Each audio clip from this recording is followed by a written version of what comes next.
Videodagi erkak kishi haqiqiy firibgar hisoblanadi. U magazinga kirib sigaret sotib oladi va sigaret pulini katta pulda to'laydi.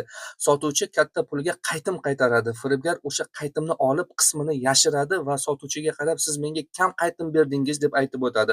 Sotuvchi hayron, "Yo'q, bo'lishi mumkin emas" deb aytib o'tadi. Videoni o'zingiz ko'ring va firibgar pulni qanday yashirganligini ko'ra oldingizmi? Shuni kommentariyaga yozib qoldiring.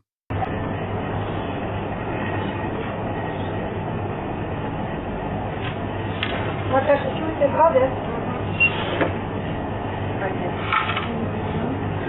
Чего будем пить? Нет? Чего? Почему прыгать? Не надо вот так. Раз, два, три.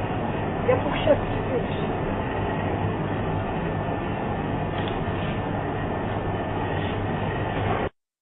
Videoni qayta ko'rib o'zim ham hayron qoldim. Katta erkak kishi nahotgina bitta quti sigaretani o'zini puliga halol sotib ola olmasa.